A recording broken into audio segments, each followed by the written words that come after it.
Okay, Hal, I think we're ready to start the meeting. All right. All right, let's call the meeting to order. Would you call a roll, please? Yes.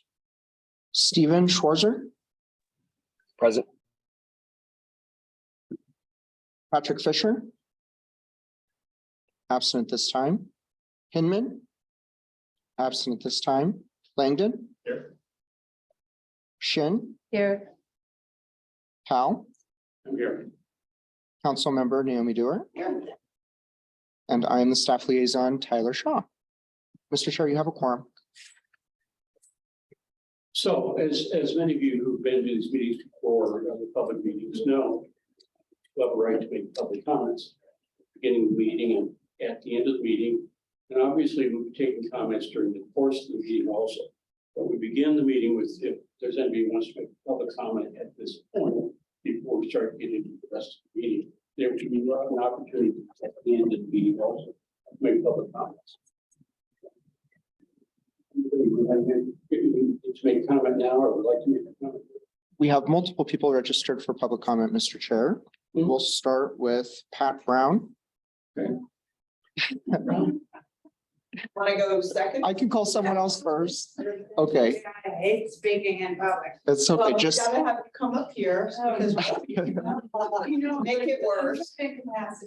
Oh, sure. Oh, gee.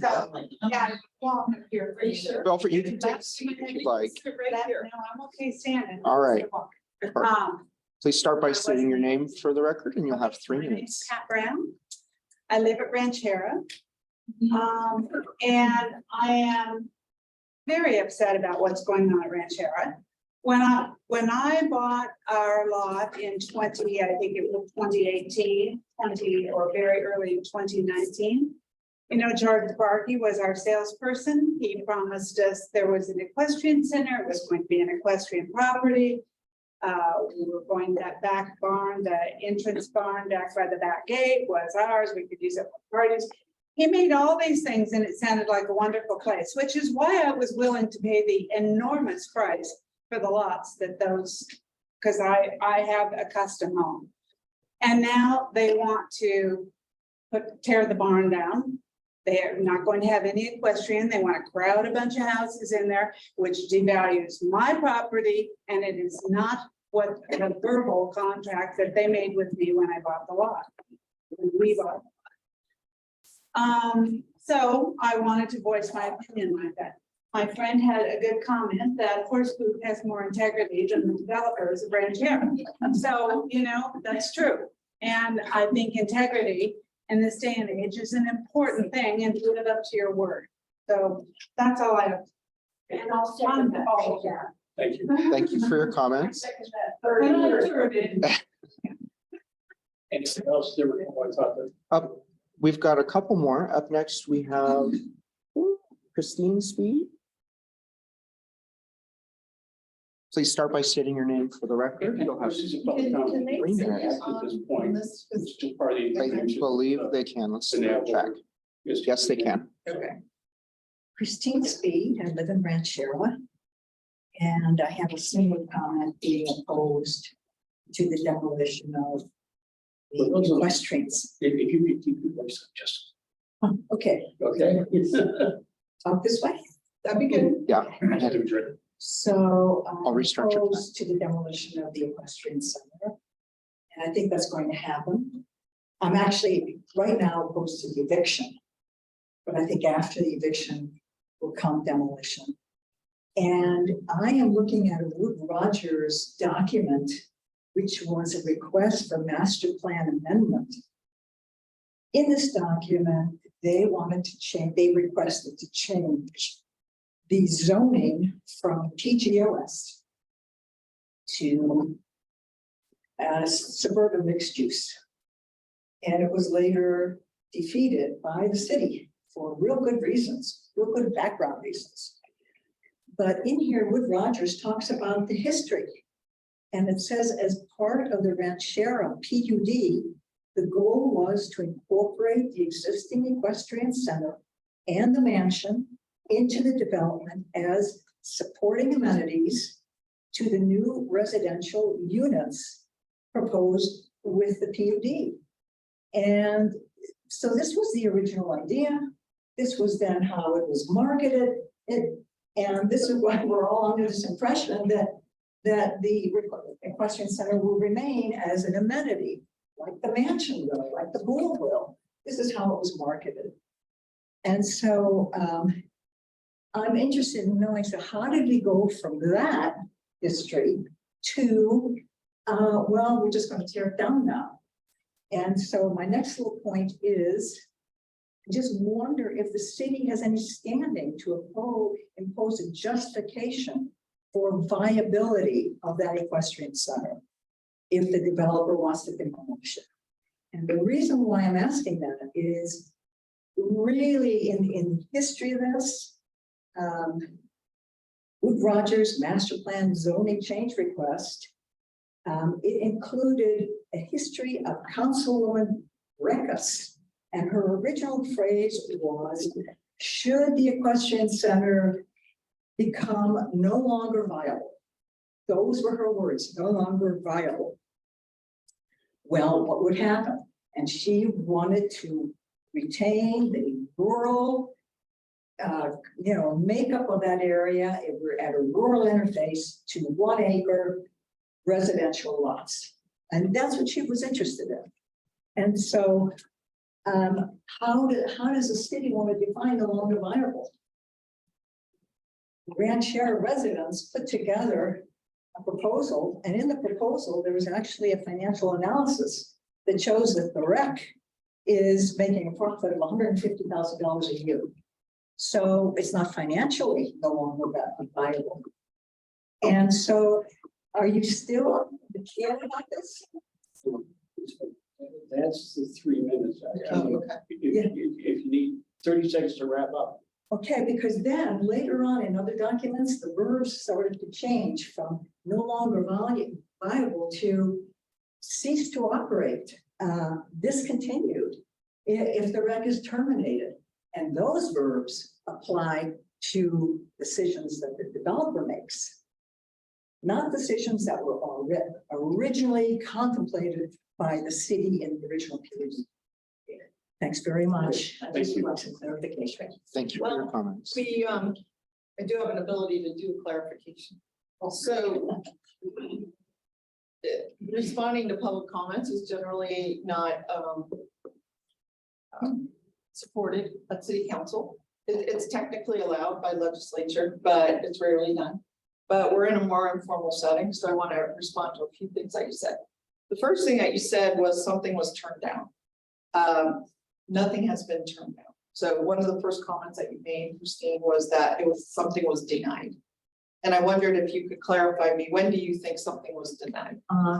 We have some documentation that the city denied the developer's request to change the zoning from PGOS to SNU. So that is not correct. What it is that they have applied and a planner, and the planner would be Leah Brock. Leah Brock, wrote them a letter telling them that would not generally be supported by the staff. But that's not being denied because they're not a decision-making body. The staff, in this case, to get to amend a PUD or a master plan, those things go to city council.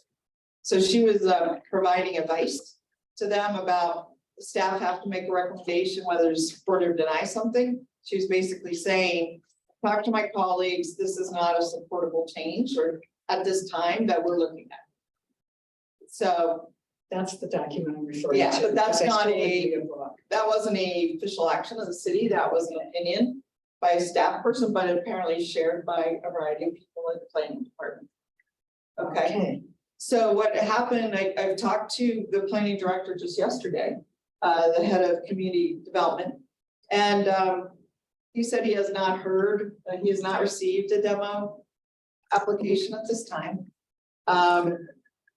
He hasn't had any communication for at least a month with them at Ranchera. So, excuse me, does that mean that they're not gonna take it down? No, it just means he hasn't received one yet. Well, Well, I mean, don't they have to apply within? a certain Wait, period of time? hang on, we're still in a comment Public period. comment, So I mean, normally, Councilwoman Dewar wouldn't need to be doing this, right, but given that there's so much interest in it, I Yeah. appreciate the fact. wanted to clarify. But it's not the right place for us to go Yeah. into all these issues. Yeah. That would have to be the agenda. Well, once you've, and I don't necessarily, I have a council report, which I can address some of these things, but I just wanted to clarify this time that nothing has been turned down and nothing has been submitted for demo permit, but they have submitted a master plan change that's been held in abeyance. And that's where we stand today. And they have not submitted PUD amendment, which would be the zoning complement to the master plan. And I can go into it further, but I want to clarify a few of the things.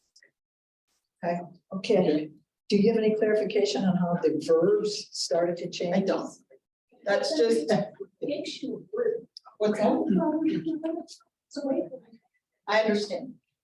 So once we hear all the public comment, I will, try to address them in my comments. Okay. All right, next. Okay, up next, we have Jennifer Jaquish.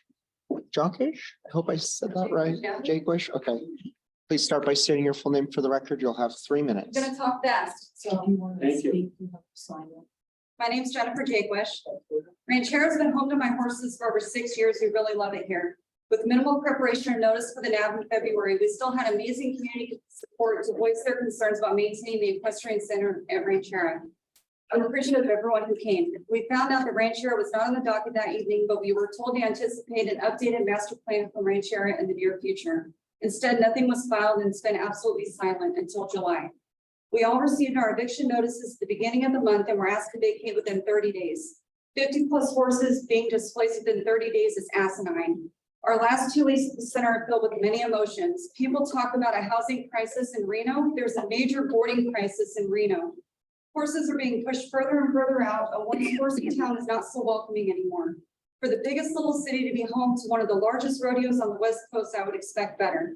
The rodeo brings in huge revenue for our city every year, but the animals are forgotten after it's over. For years, we thought we were safe from the development and destruction. Looking around at what has happened to Ranchero property is devastating and heartbreaking. So much concrete, so many buildings. It is crowded and cramped. The last remaining open space that the barn sits on will soon be a memory. It is really disappointing what the city of Reno has approved despite promises and assurances that were made early on to the public about preserving the legacy of Ranchero. What the property was purchased from John Harrop for and the money that has been made is ridiculous.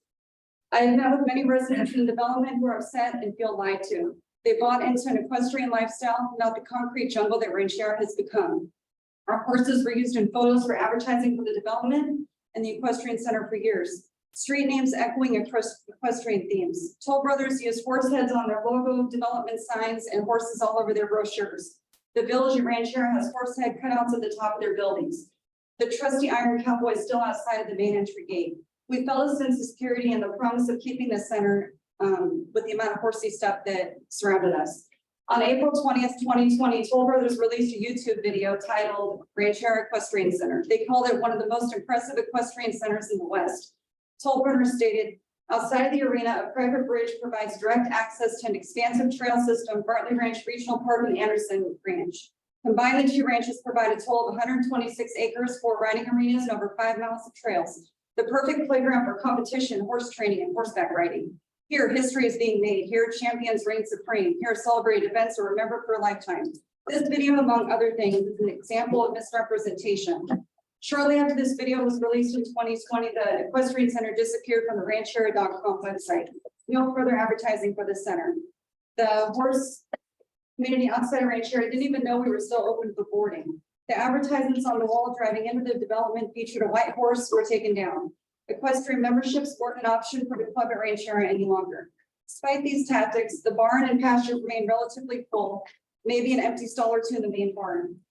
Okay. The last thing I'm just gonna say Right. is how they said that history is being made at Ranchero. I disagree. History is being erased and repaved. Thank you. I want to ask a clarification. There have been 2 mentions of eviction notices. Yes, What are what is the nature of the eviction notice? Is it the horses or? we have to have all of our property and horses out by July 31st. Okay, all right. Thank you. Okay. Up next, we have Audrey Keller. Audrey, please start by stating your full name for the record. You'll have 3 minutes. Audrey Keller, resident of Ranchera. And I gotta say, I've been to a lot of public meetings and served my other community where I used to live. And I'm really disappointed. Disappointed in the city's actions and the staff's actions, city council's votes from 2015 to eliminate the equestrian center or to offer to replace it with 6 1-acre parcels. That's it. The trade for 50 horse stalls is 6 1-acre parcels.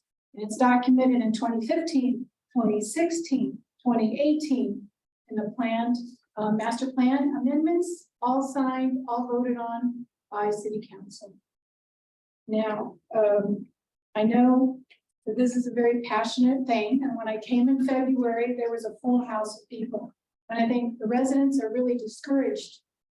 So in order to answer that in a sensible manner, I produced a proposal along with other equestrian experts and other members of Ranchera. It's called an unsolicited proposal submitted to Washoe County to save the equestrian center. The proposal talks about that the equestrian center should be saved by Washoe County and moved into Bartley Ranch Park in a positive manner. Today, Mike Clark, the commissioner in charge of Bartley Ranch Park, has asked the city for a meeting, a public meeting to discuss that.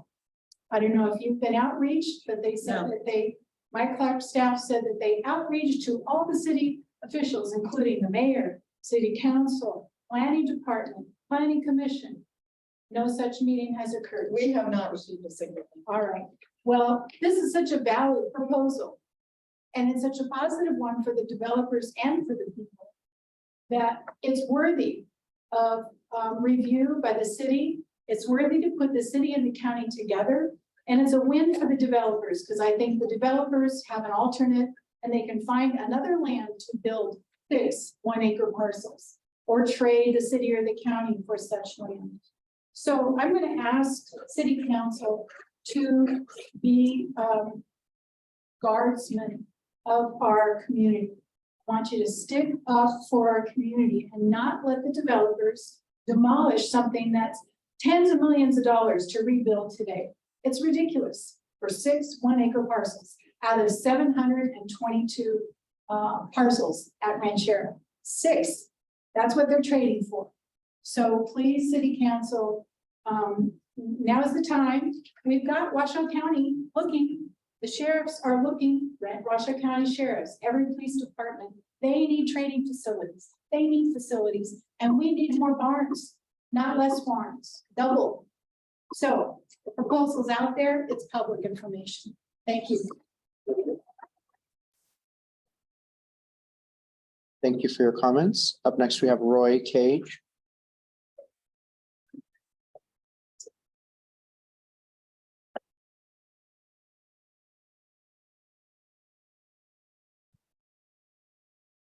Please start by stating your full name for the record. You'll have 2 minutes. If you could just, we can either take a seat there or stand in that corner so the people on Zoom can see you. It'll be fun. Perfect. My name is Roy Cage. I live in Ranchera.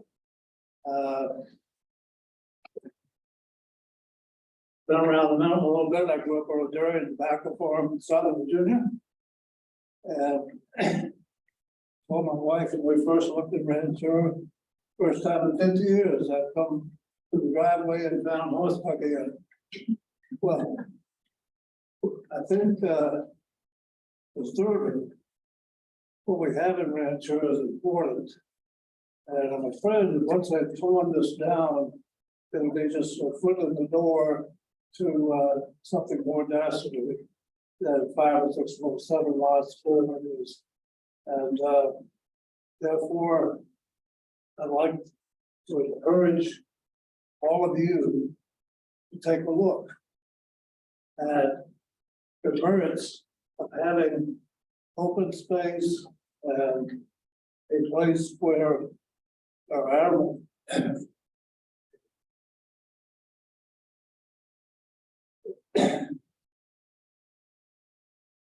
I don't like horses. where friends can hang out with us. So, if, you have a chance, I think you should, look at Audrey's proposal. And take it seriously. I don't want to screw the developers necessarily. I think there are other options available. Thank you very much. Thank you. Up next, we have Terry Iaconis. Yaconis, sorry about that. Please start by stating your name for the record. You'll have 3 minutes. I'm Terry Yaconis. I live in Ranchera. We bought our lot, a custom lot, the first day they went on the market. And part of what we were pitched is it was part of the recreation that was going to be in Ranchera. It was something I planned on retiring in a year, and I hope to actually take up horseback riding. I have a good friend that joined the club and did ride there with the rec center. And they had planned to build in Ranchera, and with all this that's going on, they've since backed out and said it's not what was pitched to anybody. It's a part of the history that I don't think we should let go from Ranchera. And I think Bill would be rolling over in his grave if he knew that you were planning to tear it down. It's a beautiful part of Ranchera, and it's a part of the history. And I urge you to take a look at Audrey's proposal or come up with a proposal, another proposal that would keep it and make use of it for all the needs of Washoe County. Thank you very much. Thank you. Thank you for your comments. I don't have anyone else registered for public comment, but would anyone else in the room like to give public comment today? Anyone else who wants to make a statement? Okay, All right, we'll go ahead and get forward with the agenda. we do have some people on So, Zoom. Hal, we have a couple people on Zoom. Let me just make sure they don't want to give public comment. The people on Zoom. There are Zoom people people. on Zoom that may want to comment. Oh, I'm Check. sorry, I said we're done. No, it's So you okay. typically said the written part was done. Okay. Absolutely. Is there anyone on Zoom who'd like to give public comment? If you'd like to give public comment on Zoom, please use the raise hand button at the bottom of your Zoom window to indicate you'd like to give public comment. It looks like we have Catherine Coffer. Catherine, you should be able to unmute. Please Am start I by, muted? Can you hear me? we can hear you. Can you hear us? Yes. Okay, please start by stating your name for the record. You'll have 3 minutes. Okay. I'm Catherine Coffer, and I'm also a resident of Ranchera and also a Nevada State Realtor. And with all the commotion going on about, is the ranch staying? Is it not staying?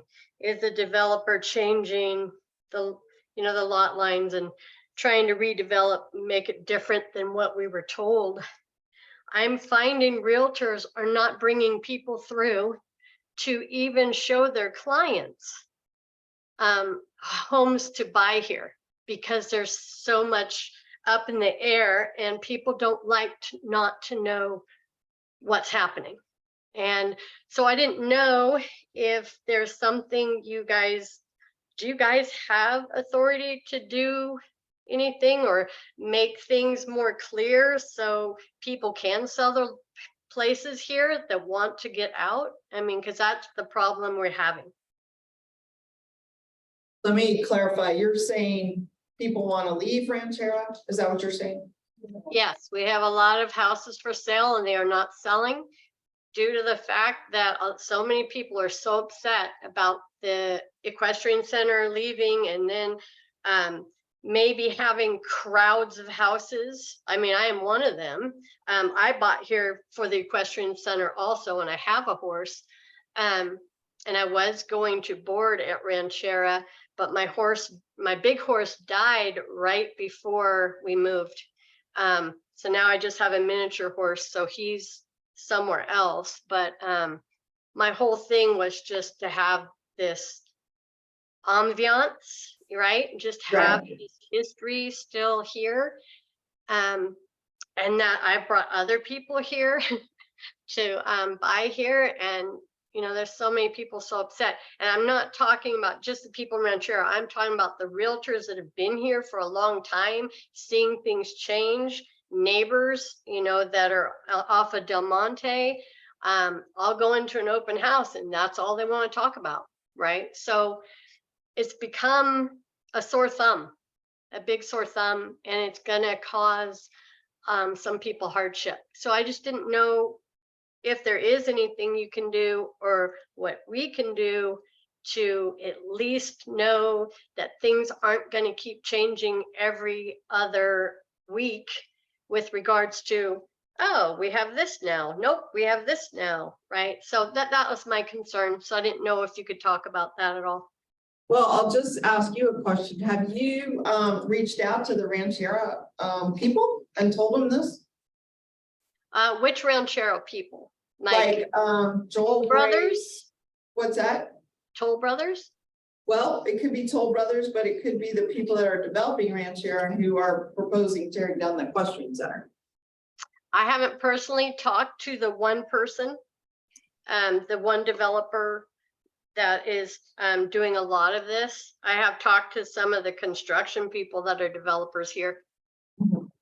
Well, could I recommend, you said, what can we do? I mean, I think your message is very important to the longevity of Ranchera and its future, at least its near future. And that message has to get both to the Toll Brothers, who it sounds like are the people that will be building these 6 houses. Toll Brothers won't be. I can't remember the developer's name. Okay. They go by different names, so Yes. yeah. Okay. But Well, yeah, I'm I can reach suggesting- out. I don't know that they'll even take my call. I don't think they care. Okay. And I think that's everybody else's opinion too. They just want to Okay. make money and I get that, but at what cost? Okay.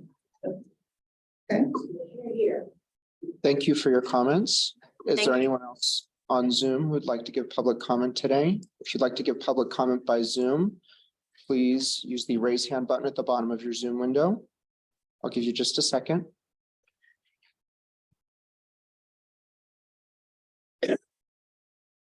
Okay, Mr. Chair, that's the end of public comment.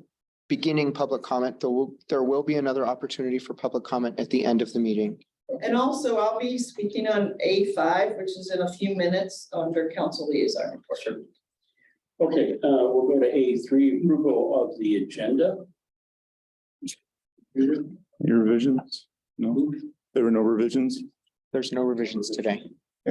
I move to approve. Okay, we have a second? I can second. Got a second? All in favor, say aye. Aye. Anyone Aye. opposed? Approved. Approval, A4, approval of the minutes.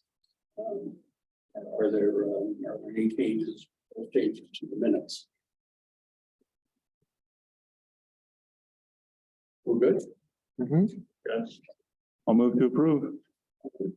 Vote to approve. We have a second? I'll second. All right. All those in favor of approval of the minutes, as presented, say aye. Aye. All opposed?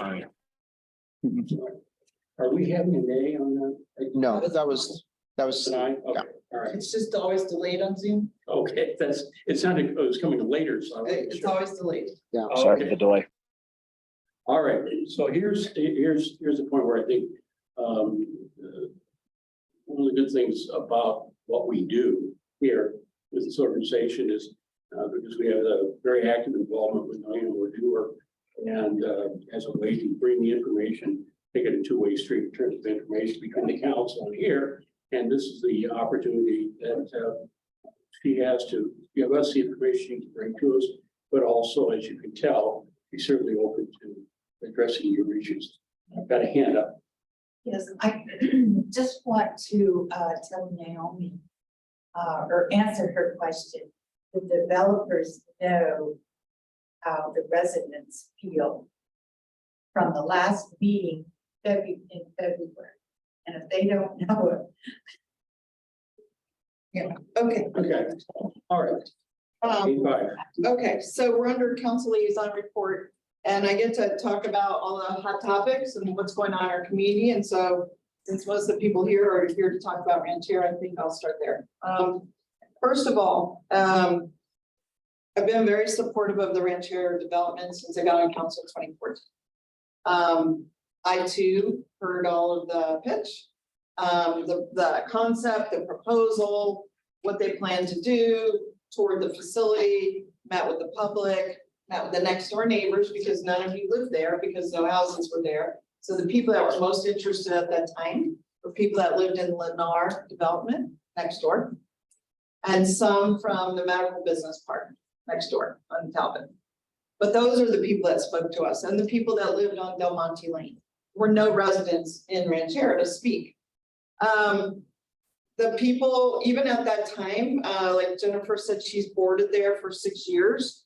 So the 2014 was when I came on, and so that's longer than 6 years ago.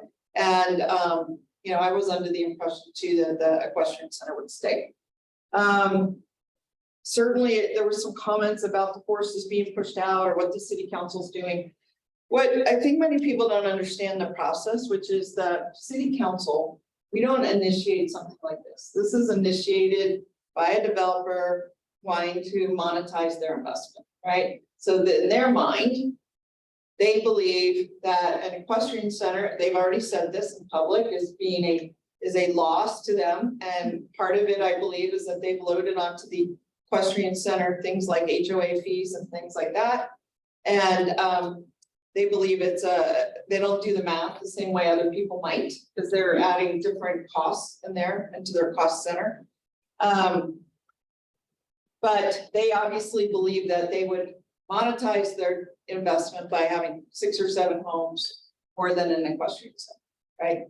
I'm not in their mind. I don't agree with them. I've let them know. If you think I haven't let them know, let me assure you, I have let them know the entire time this has been discussed, is not just this year, but previous years. There was probably 3 years ago, I'm gonna say roughly, when they started talking about the equestrian center's not making it, we're losing money, we're losing $20,000 a month, and so on and so forth.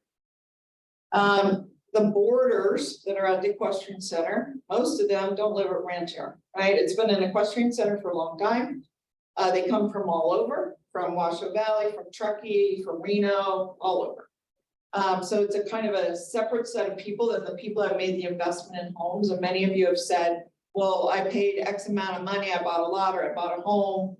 And it was done in furtherance or belief that this is what I'm buying, this is what I was sold, this is how it was explained to me, and so on and so forth. So I understand when I hear words like bait and switch, that I was sold one thing, the deal was changed, and now I'm left holding the bag. I've heard that many times, not just with this development, with the other developments as well, that changed over time. And some of them involved the same developers, frankly. Right? So what is critically important is that you understand the process. So the process is that if someone owns something, they can demo that something. And as recently as yesterday, I had the conversation with the community development director, and he sent me an email this morning because I told him I was meeting with the group. And in summary, this is what he said. One of the questions I asked him was, would a demolition permit trigger a PUD amendment? In other words, would the act of asking for one mean they had to amend their PUD? Because in some cases it might. Okay, just for people who don't know. I'm sorry, a planned unit development, which is what Ranchera is, and it basically stands in for zoning. So it's your zoning document. It's separate from the master plan. The master plan again says this is PGOS, which is Parks, Greenway, Open Space.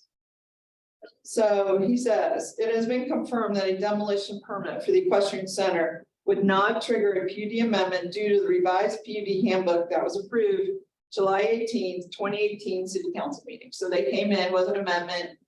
And I don't recall that I just got this, so I haven't had time to go back and look at what that amendment was. Nobody lived there. Okay, there was nobody to speak to this.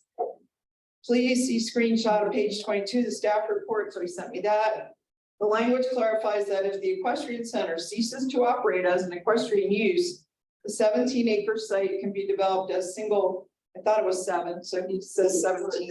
What? 6.5. I think he made a typo. can be developed as single-family residential units with a density of 1 dwelling unit per acre. If they want to exceed that density, an amendment to the PUD will be required. There does not appear to be any limitation on the developer applying for a demo permit, demolishing the equestrian center. I am still looking for angles here. That is why I asked the question. That is why I answered the question. Now, and I'm glad I have Brooke here. Brooke is a member of the planning department. There are two things. One is a master plan, one is the zoning or PUD. The master plan says this is a park, open space.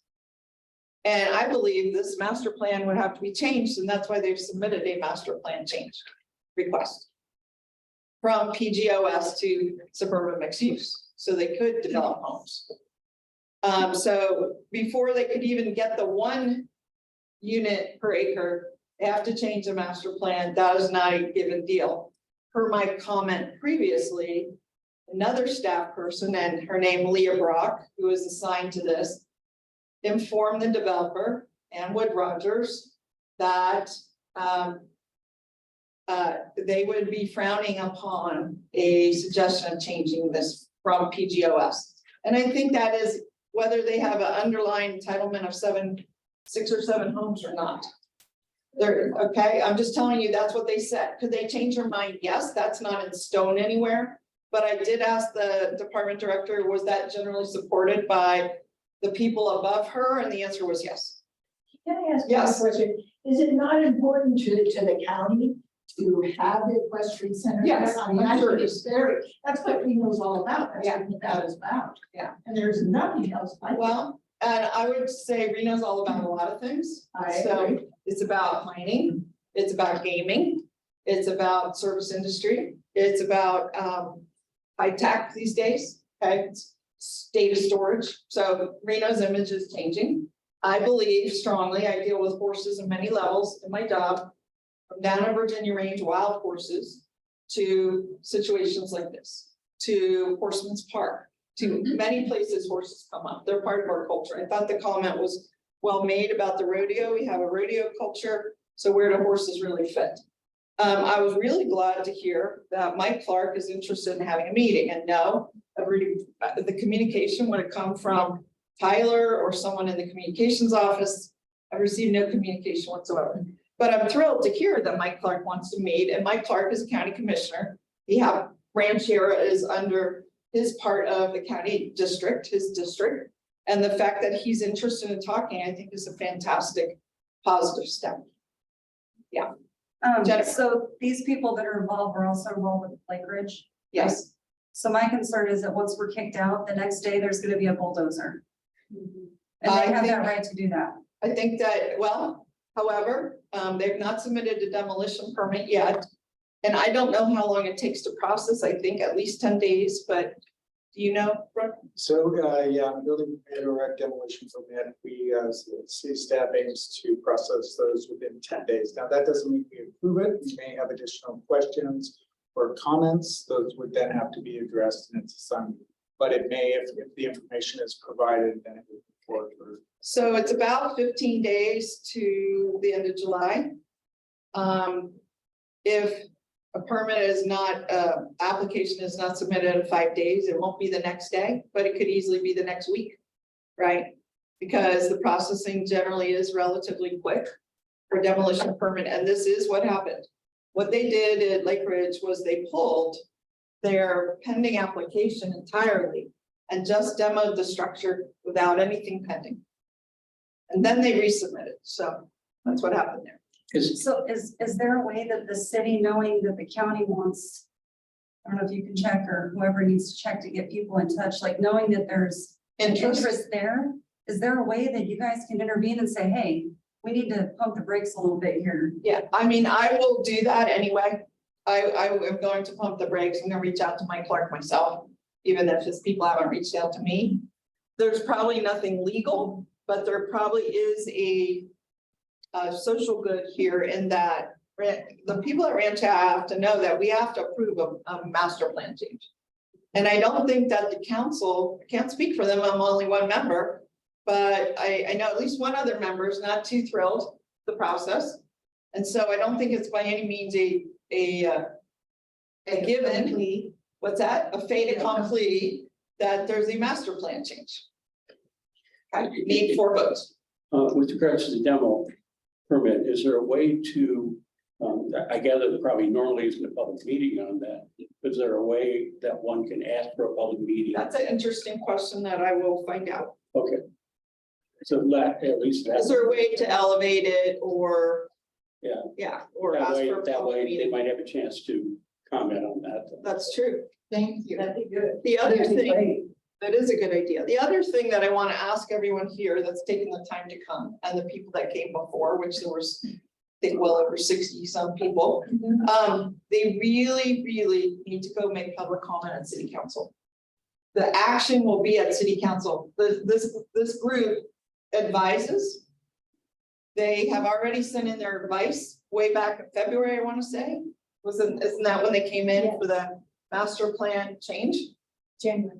January? When is that? When is the next council Yeah. meeting or? Tomorrow. There's one at tomorrow. It's public comment starts at 10 o'clock. But there's also one the Wednesday after. We have 2 back-to-back meetings this time. So that gives plenty of time to get a group together or decide what you want to say. But they are the ones that need to hear how you feel now before an action comes to city council. They need to know. Where's that at? That's at City Hall. Okay, City Hall's in downtown Reno, 1 First Street, so it's right on the river. On Virginia Street, so very public place. Everybody's welcome. There's a public parking garage, very easy to park and come to the meeting and say your piece. And you just need to get all your talking points right as far as what has and has not been approved or denied, so that they know that you know all the facts. And they need to know what you believe, why you bought there, what your belief system is, why you think it's an important resource for the city or the county. It's good to plant those seeds early rather than at the day of the hearing. At the day of the hearing, they don't know you've come here twice, may have come a 3rd time. They don't know anything about it. The mayor knows because she and I have both been very involved. But other than that, everybody's worried about their own version of Ranchera in their own wards. Things are happening all over the city. Okay? Yeah. Yeah. I just have a quick question. When the city planner who was assigned to this gives her recommendation Yeah. of this does not look like a good idea, we're not in support of this.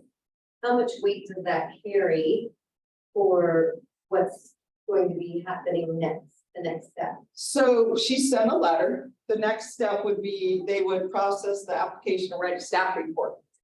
And Brooke is here. You're welcome to. Yeah, I was just going to clear, when all that Leah has made at this time is a comment to the applicant saying, at this point, we reviewed our staff and moving forward, we don't feel that we would support this. So no staff report, no recommendation has been made or anything we've made.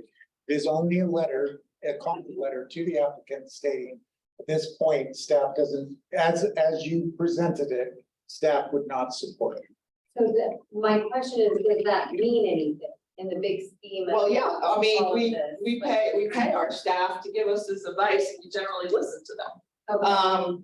I mean, I would say 9 times out of 10, we agree with them, but sometimes we don't agree with them. That happens too. Sometimes they might say, yeah, this sounds like a great idea. 6 more houses would support our housing need in Reno. And that doesn't mean the council would say, oh yeah, 6 more houses is perfect. They might have a different opinion. Okay, my next question is, what if the people decide they're not gonna evacuate? Because there is no other place to take their horses. And they stay and call all the news stations and have people watch, maybe then they'll actually get to speak to the developers or the people that are trying to. Well, in America, that is basically like a protest action, right? You've been told to do you've been evicted, you've been told you have to be out by a certain date, you don't comply, you're out of compliance. I would say you want a lawyer, because you're now going to be basically breaking the law. Because they're following a legal procedure, you're violating the legal procedure to get attention to your cause. But we do that in America, right? Sometimes when things are that grave, we go, well, there's going to be consequences, and we know plenty of people have gotten arrested speaking their mind They may be violating a law, but they're gonna speak their mind. So I'm not encouraging you to do that. I want to make it clear. We happen to have a council member, a NAB member here, Stacy, who has been very active in advocacy and lobbying and protests herself for different issues. But there are other people like Stacy in our community that have been so moved that they've taken those kind of actions. And let me say, by the way, with regards to the eviction matters, I'm not gonna give any legal advice on that, but every chance you have, and that could include a hearing in front of a judge or whoever this comes before, any chance you have to put this message out there, you should do it. Any forum that involves you, you should have that message out there. Because, you're in front of a judge and there are people sitting out there waiting for their cases to come up. Maybe they need to hear this kind of thing. The more people who know what the issues are here, the more opportunity, you'll at least have a sense that you're being listened to at that point. And being listened to is the first step. I'll take one or two more questions. I've got a few more things to And I report on. don't know, Naomi, because I don't know what these developers have done, but I understand they kind of hold the fast one and like. What is that? Lake Ridge. At Lake Ridge and stuff. So if they keep proposing or like they're changing their master plan and stuff. Why do you keep approving developments when they're such sleazeballs? Well, I'll try to take the commentary out of that. We, speaking now for the council, but I can't really, to my knowledge, everyone takes their job really seriously. And we make decisions based on the evidence as it's presented. We don't always say yes. I probably have said no almost more than anyone. Not the most, but almost. I too believe in people's credibility. What they stand for, what they do, actions speak louder than words. That's who I am. I can't just go on what they say. I have to look at the context of bigger picture. And all of that goes into informing my decision making.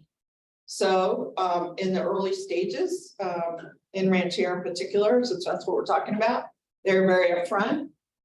They had a lobbyist who was very good at getting involved with people, got all the Lennar people in there. Anyone that wanted to tour and see what was going on, she got them in there. That really helped make our minds. They mentioned the bridge over to the equestrian center. I'm the one who said they need to build a bridge. The bridge over to the school, I'm the one who said that. They don't want to do those things just because. I'm the one who said no amphitheater, for noise. And so on and so forth, because I was the council member. So once they met a variety of conditions, I'm going to take them at their word. Their lobbyist was Wood Rogers. They have a good reputation. I have to, we have to go in furtherance and reliance on who people are. So they had a good reputation. The original owner that was involved had a good reputation. He's no longer here. In fact, he has passed away. So the players have changed. So, yeah, I one was more just thing. gonna say two things real quick. So as far as like staying and like squatting, these are my animals we're talking about. Like I worry about their safety. I worry about, when that clock strikes that they have animal control and seize my animals. Can't do that. And then the other thing I just wanted to say too is like, Joel Grace went to the media before, they actually had like a press release or whatever about demolishing it or its financial loss. He just said like, we tried to sell this thing. Like it really doesn't, just his verbiage, you could tell that he doesn't really care about it. Didn't disclose a price, very flippant in the way he speaks about the center. So it's kind of the tone of the whole environment there. And it sucks.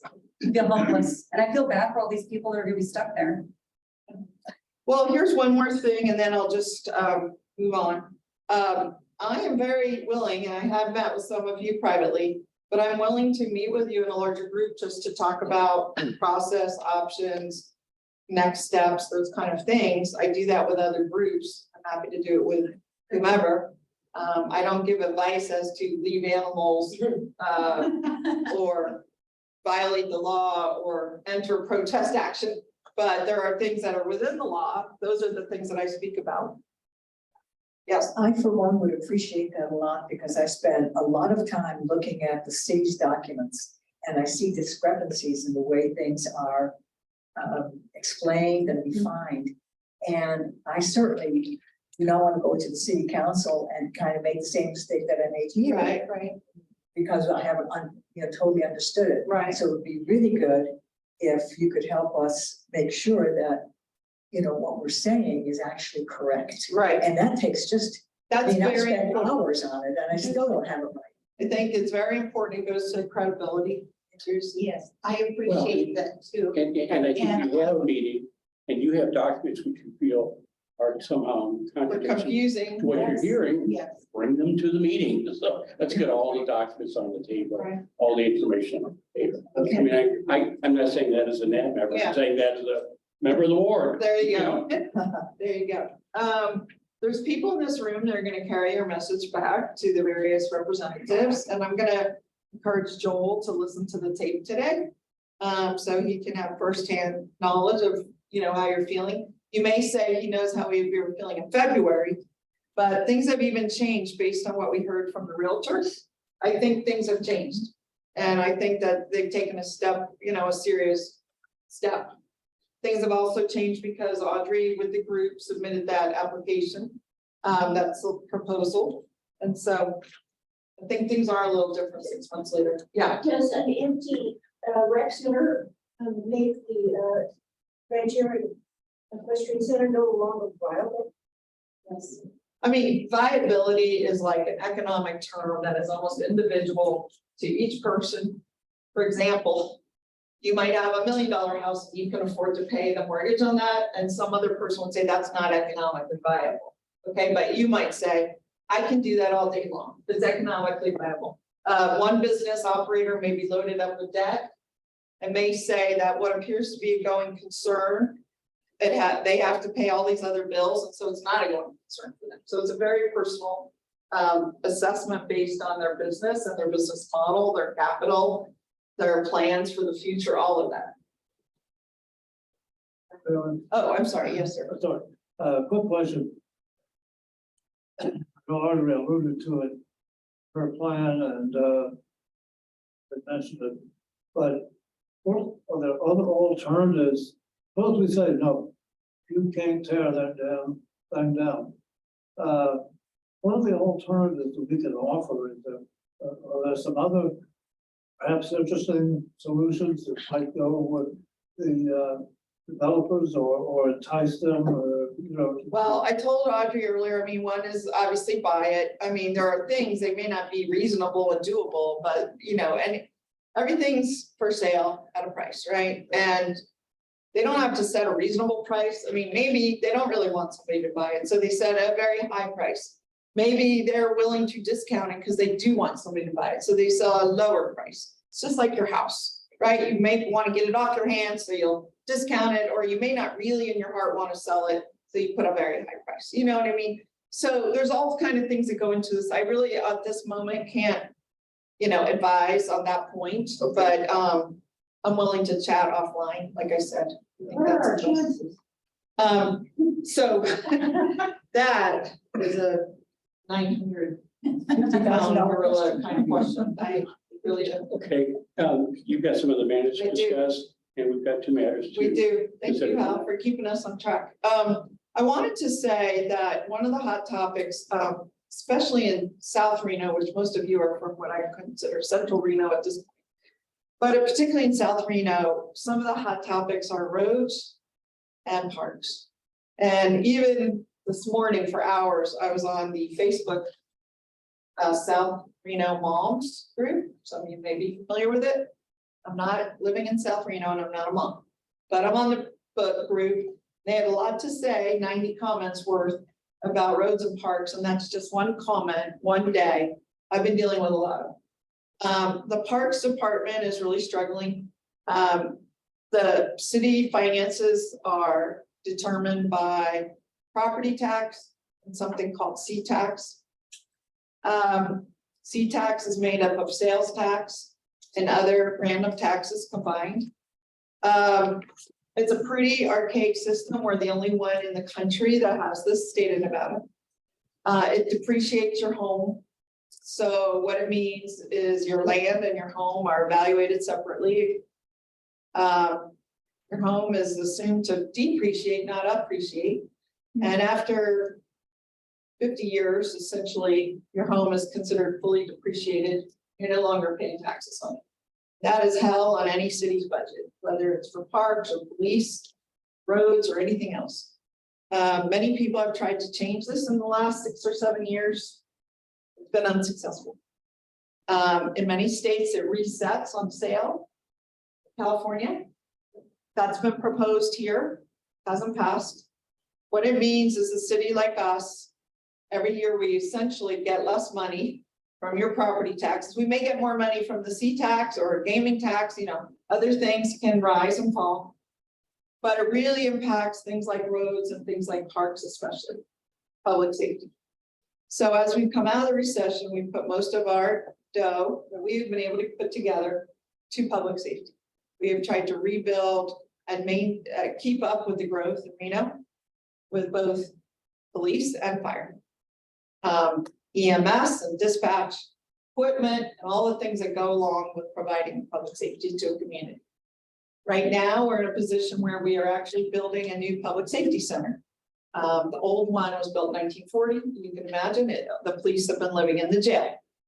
Their office is a jail cell. You can't really string wires through this concrete for things like Wi-Fi. So we're building them a new one. We have, because we have very helpful people in Reno that are charitable.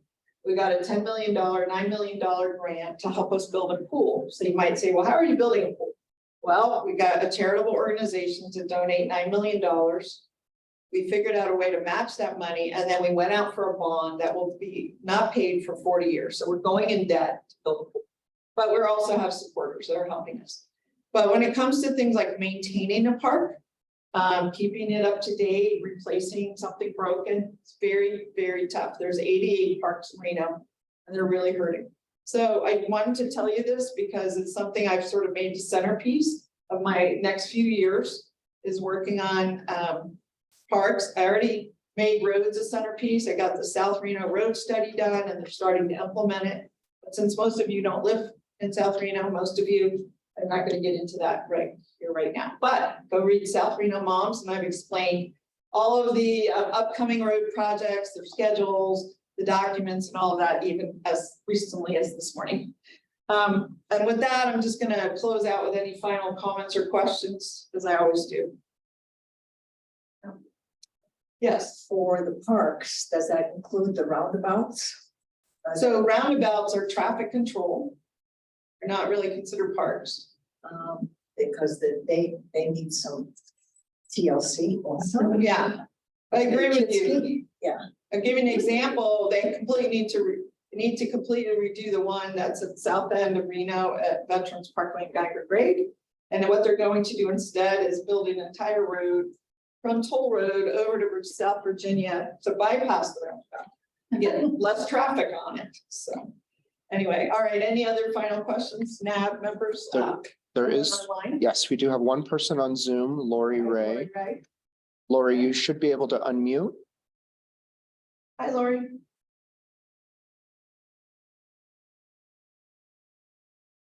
There should be a prompt on your screen allowing you to unmute. Hi, this is Lori Ray. Hi, Lori. I just had a question about the demolition permit.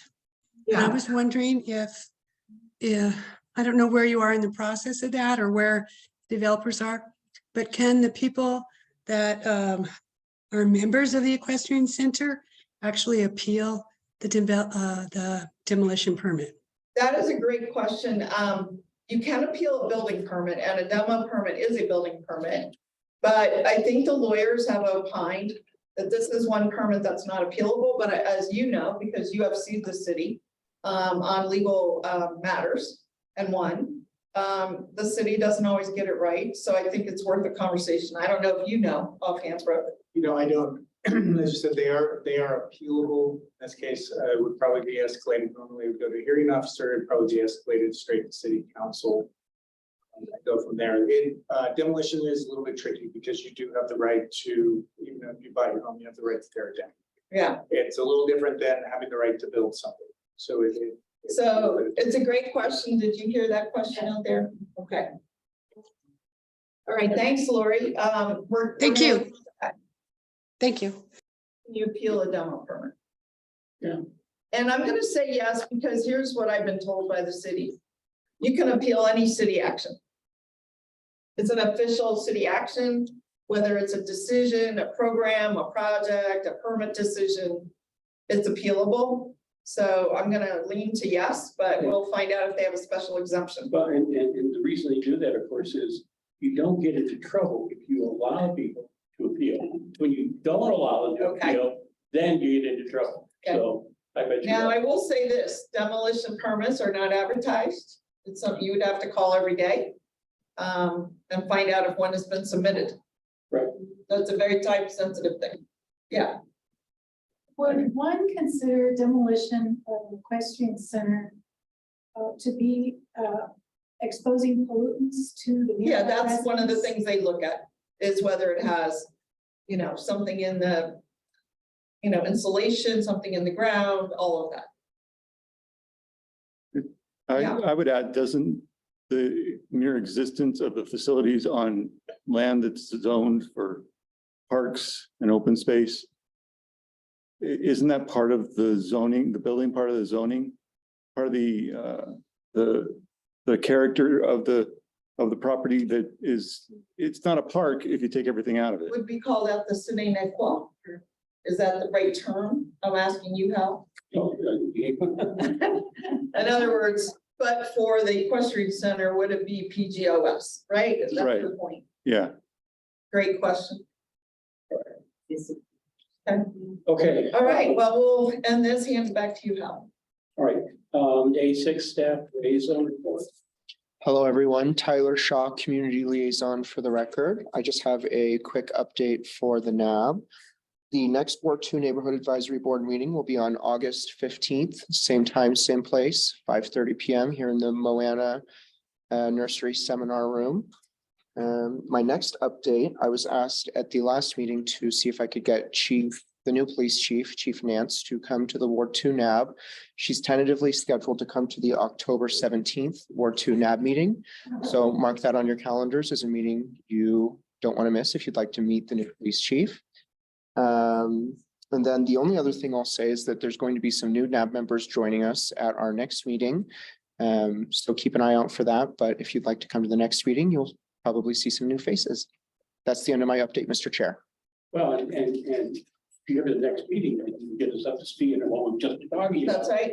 Right. So, all right, thanks, Sarah. Business items, we've got two matters to discuss tonight. This is have this interesting entity, because a lot of what we do is find out about stuff here. That's what happens here. Yeah, exactly. And people have an opportunity to take that information, make comments, and find out what's happening in our neighborhood. So, again, this is informational only. We've got two matters up tonight. E111 is the Meadow Creek Edition 15th Amendment. And again, this is for information only. We'll not be taking any action on that. So we have somebody to make a presentation. Yes, we do. Yeah. All right, thank you. Good evening. I'm Stacey Huggins. Board runners.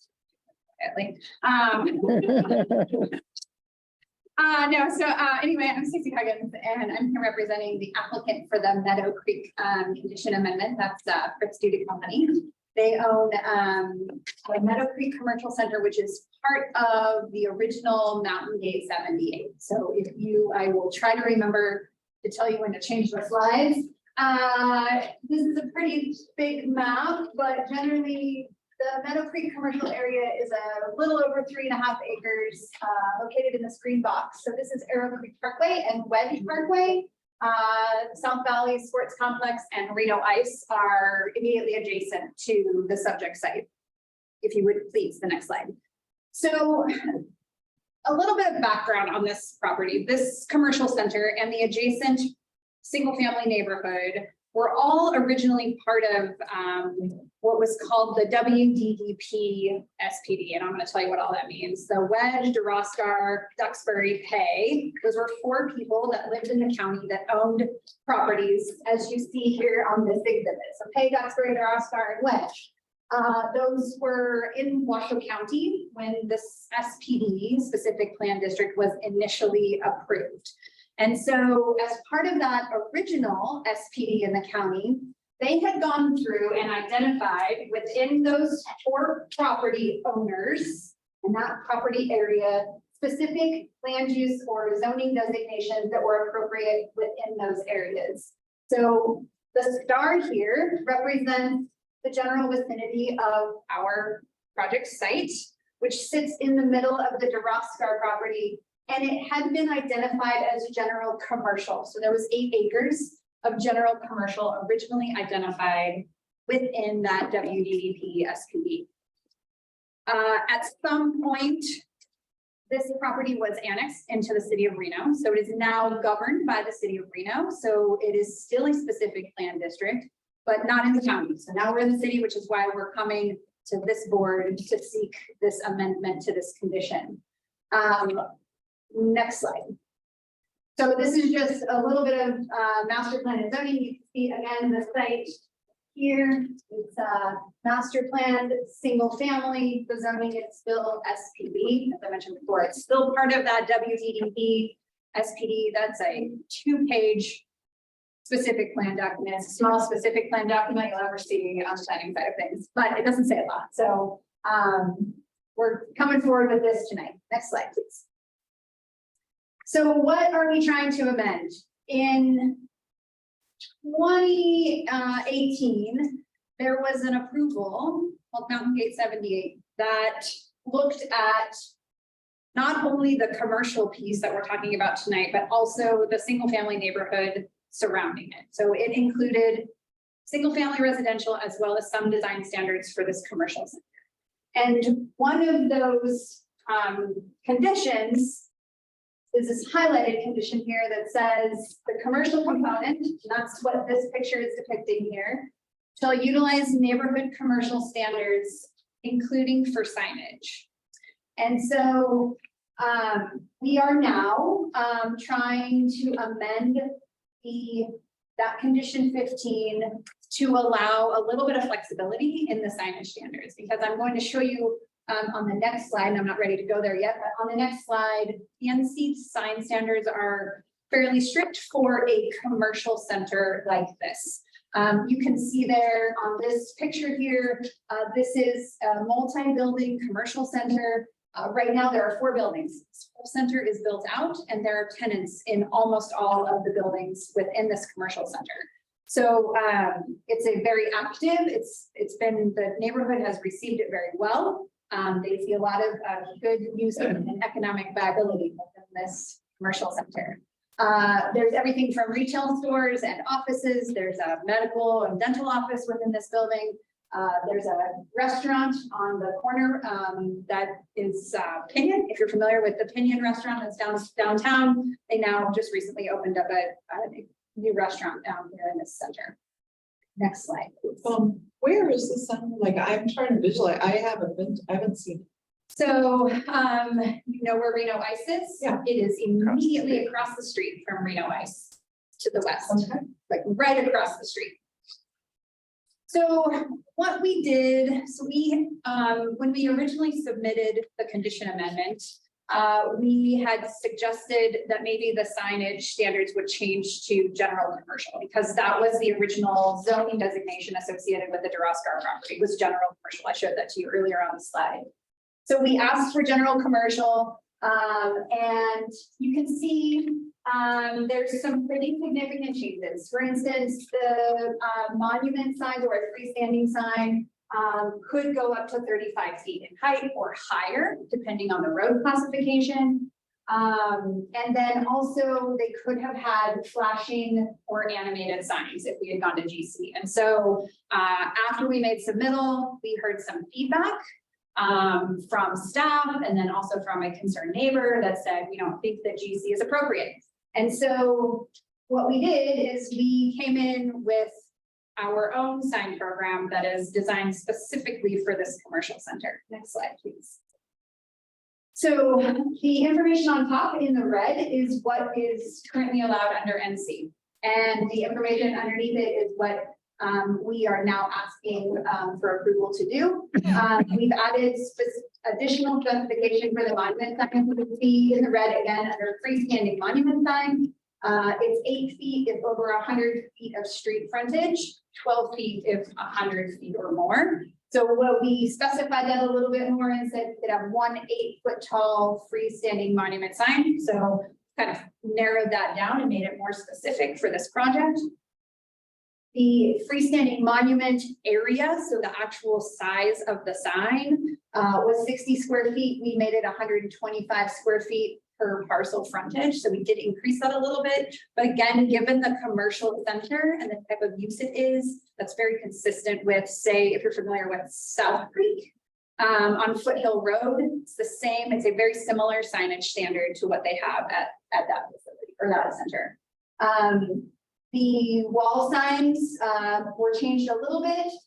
The interesting thing about wall signage is that it's really not about the square box. It's the copy within the box. So it's all calculated very specifically based on the copy of the sign. So that changed just a little bit, but it's not significantly greater.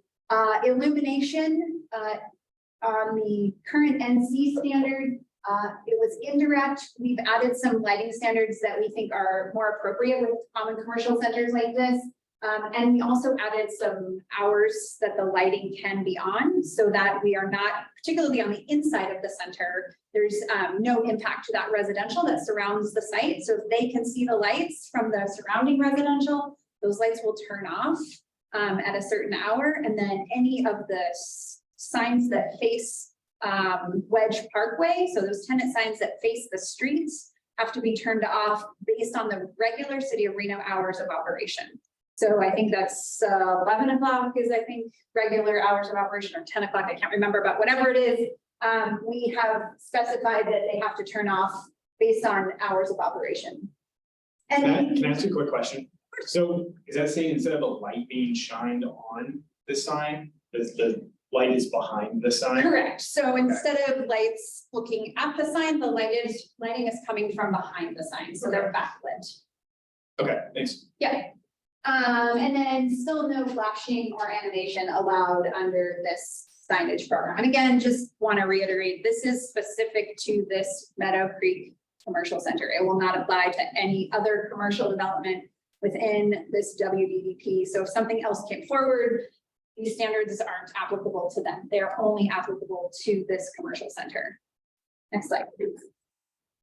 So just a couple of examples so that you can see, this is, there are a couple different signs within Meadow Creek. So we'll talk about the commercial center more on the master development side of the project. As the project is designed, the project includes entry wall sign, which exists now. So if you were to drive out there, you would be able to see this wall sign right at the entrance off of Wedge Parkway. That light is, or that sign is currently lit, backlit. So it's kind of what the rest of the signage would look like if we get this approved. Then there are 4 towers within the commercial center. There's one on the building when you first drive in to your right, there's one on your left, and then there's one on the end. They all have 2 signs, as you see in this picture. So there's a sign here and a sign there so that people can see it. Again, backlit to be very clear. And then there's one monument sign proposed on the south end of the project so that traffic coming north on Wedge Parkway can see the commercial center upon approach. I mentioned that they're all internal. They are all LED lighting. It's a white light, so it has a nice soft glow. Again, not so that it doesn't impact the people that are around it. Next slide. So the other signs within the center, these are the tenant signage. Really, this is where the sign area and the copy come into play. So each tenant within the center obviously wants their own sign so that people can find where they're going and what that business is. So these, the sign standards that we're proposing, make sure that all of the signs are similar. They're all white, they're all backlit. The tenants will not be able to have different colors within their signage. They will be white so that they all look the same throughout the center. And they have a nice flow. They complement well with the master developer, the commercial center signage. I mentioned about them only being illuminated until 8 p.m. if they were visible on the inside of the center. Again, on the outside of the center adjacent to Wedge Parkway, it will be able to be on until the regular hours of operation. Next slide. So just so that you can see, and I think it might be tough for some of you to see, but we did take some pictures of the existing residential. So these houses are directly west of the center, looking into the commercial center. So you can see how they're quite a bit higher actually in elevation than the commercial center. And so from the house where the arrow is, they can see just the very tippy top of the commercial buildings that run along Wedge Parkway. So even with the signs on those buildings, they should not be able to see those signs. They should not be impacted by the signage as we're proposing it. Next slide. Again, so this is kind of a picture of the inside of the shopping center. You can see those are temporary signs on those buildings. Those are not currently in place. They're like banners that are on there. You know, I mentioned this is really the only commercial area left within the WDDP, so you're not going to see anything other than this. And this sign program only applies to this center. It really allowed the developer to impose their own sign standards that are a little, they think, a little more strict than the GC would have been, but a little more flexible than the NC. And it really does allow them to establish a project that's consistent with a commercial center of the nature with this type of mix of pieces. So, like I said, we're asking the city to approve a sign program to amend that condition 15 to allow them to use a specific sign program, not only signage as noted in the NC. That is my spiel. Happy to answer any questions. I do think it's nice to have consistency in the signage. Sometimes we experience in places, you know, all sorts of different signs and everything, and there's a real cacophony of light and colors and everything. So I do like that. I think it probably gives it a good. It gives it a good feel of connectedness, I think. So. Sure. I know in, what was it, the page after the regulations that you were proposing, talks a lot about white lighting and only using white lighting, but I didn't see that in any of the proposed wording here for the regulations. I don't know. Oh, Sorry, Can it's you go okay. back to my presentation? Yeah. I don't know that we put that in there specifically. But I could definitely talk to the developer about just adding a note that it's a white light. I think illumination. Yeah, you're right. It doesn't say, but I think we could definitely talk about specifying that. Or perhaps if we don't add it in here, you know, it can be something like a condition or Sure. on a condition, but I'm sure we can work through that on our end. But I mean, Stacy, if that's like a basic thing, why would you not include it? No, I'm not saying that I wouldn't. I don't, the developer isn't here at this meeting with me and I want to make sure that I sort of be able to talk to them about Right, it. but you're representing that as their, Yes, so then it seems like you would be representing that tonight. I'll look at it. Thank you. Anybody else? We do have one person online. Oh, go ahead. Sorry, go ahead. No, you can let them go. We can do the member comments first and then we'll. Okay. So the rules that the developer is proposing is obviously just the developer. So if you change to GC, is what they're asking, right? No, No, we're asking. You're just asking for the particular pieces Yeah, of so. what is included in So we GC? did initially want to change it to allow GC, but it was too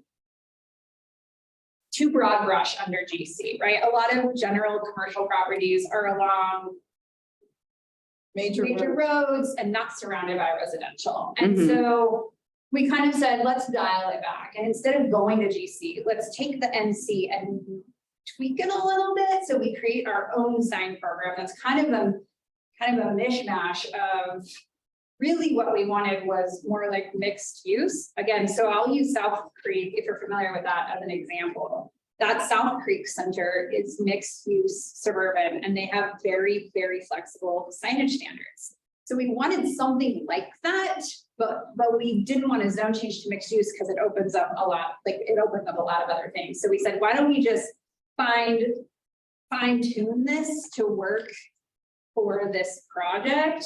And we didn't really have to change that much under the NC. I know there's a lot of words, but I think what we did with these words was actually just make it more specific for the future signage program going forward. Okay, so, Does that answer? yeah, as I'm one of the newer members, so I'm still learning, municipal. So in this case, then what you would, city council will approve specifically this plan. So if the developer were to sell, there's a new owner, they would still have to follow these particular rules. That's correct. Okay, That was my question. Yes. Whether- This sign program will be approved as part of Meadow Creek. And if it were sold a future, of course, there's nothing else to develop there. Just to clarify on that, this is a decision that will be made by our planning commission. That is appealable and go to city Okay. council, but it's our planning commission that will make the decision on this. Based on that, it was originally approved as a tentative map. Just quickly, can you or somebody tell me which tenants have visible signage by the existing residential? So, could you go to yep, that one. This one? Oh, no, one more, right there. So as it stands right now, none of the residential is going to be able to see, except maybe that two-story house.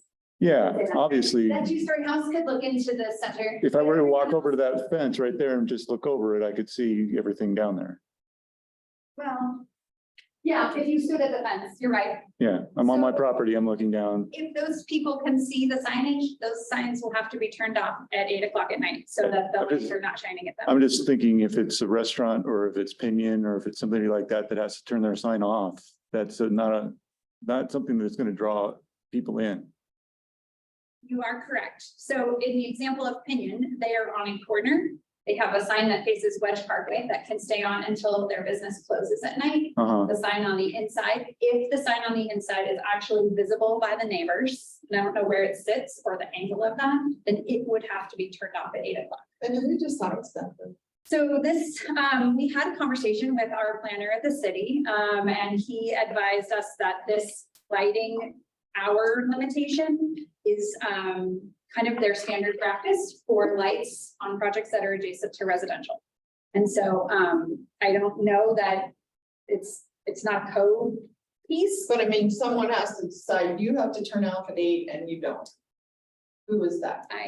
It may come from a code enforcement issue. I don't have an answer for you. I don't know who goes out there besides the master developer of the commercial center who's managing these leases, who says to the tenant, you have to turn your lights off at 8 o'clock because you face inside the And building. I know here, well, I rented this space, you didn't tell me that. I plan to keep my light on, I mean, this seems like a very difficult condition, Brooke, you know what I mean, like. It's, I think it can be done either through leases. What is the challenge is it's hard to manage, right? It's hard to manage. it. Yeah, like when we set things up and there's possible to Enforce. police, like it doesn't seem like a good world, like everybody should just turn their light off at 8 o'clock in the inside. Why not? I mean, that would be a better condition. So I can pass that on. You know? Kurt Williams is. Yeah. I mean, then you don't have a question. Simple. I have a question. I'm sorry, before you go, are you done, Mr. Fisher? Did Oh, I answer your question? yeah, no, you gave me the I just example I didn't was want looking to for. sidetrack. I want to make sure I answered your question. Yeah, I don't know where the restaurant is and whether I haven't been to the facility yet, so. Well, the purpose of the signs are what? To help people find them, Right, and if they're off, they're not really correct. doing Which much is why good, we asked for a different timing on the signs at Basin Street. right? Okay. Thank you. So my question was really, if this is not neighborhood commercial, then what is? Like, this is surrounded by homes. Except the library and the, ICE are across the street, so maybe on 3 sides, it's surrounded by homes, or maybe on 2 Just- sides. yeah. I mean. Why would you say that it has to deviate? Like, what I would have liked to see, you had a lot of small print, but I would have liked to see a comparison of what is allowed and then a picture of a comparison, so you would even know what you're asking. Is this was kind of hard to follow? The print is very small and it's very hard to textualize what all those words mean and actually. Well, you almost need a diagram that says, okay, this sign here, we see these two on the inside go off at 8 o'clock. Well, not even that issue, just under neighborhood commercial, this sign could be this tall, this big, and you have a picture. And then under these proposed rules of ours, because I saw you wrote like, one thing caught my eyes, your sign could be 75% of your store frontage. I don't know, is that in neighborhood commercial, is that in GC? It's just an example of one of the very many things that you wrote that I have no comparison. I mean, nobody does. What is the neighborhood commercial ancillary requirement for that? There isn't one? I don't know the answer off the top of my head. Oh. Well, this wall sign area shall not exceed 400 square feet. Like, what is it today? Today, They're it's north. 1 square foot per 100 gross floor area. All is of the there- signs, all of the signs combined cannot exceed 400 square feet for the parcel. So So it's the same. essentially, yes. So what is unknown here is what you're changing, what you're leaving the same. Like I see the area is doubling from 60 square feet to 125. You said it was a small change, but it looks somewhat bigger. I mean, So I 9 think cubic feet. in that point, per parcel frontage, they. Trying to think. So they have a very long frontage on Wedge, and they also have a very long frontage technically along Arrow Creek. So they could have had 2 60 square foot monument signs, and we narrowed it down to 125 square feet of copy per parcel frontage, knowing that we only have 1. I don't really know what that means, so it's, maybe we should hear from the public commenter. Okay. I mean, what I mean is, I don't know what that means without seeing a picture. Yeah. Right? Well, unfortunately, I don't have all those details with me tonight. I'd be I happy mean, to have I a mean, conversation with you offline if you want. It sounds like good intentions. I think what we're really saying is make it a little more concrete so we can understand it better. That's all. Like, how would these signs change? Like the one that's on the monument? This says proposed tower ID signs. I don't know. It's proposed, but did you say they already built these towers? The towers are built. The signage is not in there. That's a banner that's sitting in there. But they want a sign that's like that, and that is not allowed by NC. It's currently not because it would exceed the total square footage. It all counts towards the wall signage. Do you know what that one is? I mean, I don't off the top of my head. I don't have that. so can we get the details? I mean, somebody, the planning commissioner, somebody's gonna have some details, right? Sure. We can absolutely include that in our information to the planning commission. Can I ask a quick related question? So I think essentially what you guys are working toward is the ability to have more signage or like larger volume of signage. Bigger. And this is just my ignorance on this, but hear me out on this and then correct me where I'm wrong. So I'm thinking of like Smith's, for example, or like some of the older commercial real estate where the signs are like plastic front, backlit. Not to single out Smith's, I get you. not the most attractive, modern, whatever, aesthetic. But they're limited to the signage that they have, right? Could somebody eventually come in, or could you guys at some point, because this is too expensive to change out this signage every time a new tenant comes in? Like revert to that old kind of plastic front, backlit illumination, and now you've got all this extra signage that looks like, I guess frankly, cheaper. Is there a way to adjust everything so that by approving this, it has to remain like looking to this standard? So I think we could add some clarification perhaps on the standards that clarify that it has to be channelized letters, Okay, which would address that concern. I know in the sign package that was prepared, they initially talked about channelized letters being white and backlit. And I had an example of what that would look like, and we took it out because we didn't want to have 25 slides of what different signs. sure. So we tried to keep it focused, but I know just because I've been, and I'm not a sign expert, I should have started this conversation by saying signage, not my thing, right? It's not, but I think what we're asking for is reasonable within this commercial center for the neighborhood, but I can add some narrative to the standards that clarify that it needs to be channelized white letters. I just think this looks fantastic. It's gonna look great. I would just hate for somebody further down the road to not adhere to what you guys are trying to accomplish here. Sure, no, I appreciate that feedback. I will pass it along. to But developers. what about what you're showing us is not allowed by NC? That's the, you're coming for an exception, a change. But I'm saying but I don't know that anyone understands what the change is. Not that this is bad. Are you doubling something? Are you lengthening it? We are essentially asking to be able to have double the amount of wall signs. So for the tenants to advertise their businesses inside and outside, right? Each tenant wants a sign inside and a sign outside. And what is inside? Like, there's like a courtyard? Parking lot. Yeah, it's right here. So this is what I'm calling the outside. Oh, there you go. These buildings face Wedge Parkway. This is the outside, and the inside faces the parking lot. And this is an old aerial. I'm sorry, I couldn't get something more current. It's just that doesn't exist without going out and flying a drone. And I don't have the ability to do, but this center, as I said early on, is fully developed and probably 80 or 90% full of tenants. So each one of those businesses wants, to your points earlier, wants to be able to have people find them once they're inside of the center, as well as outside for the traffic.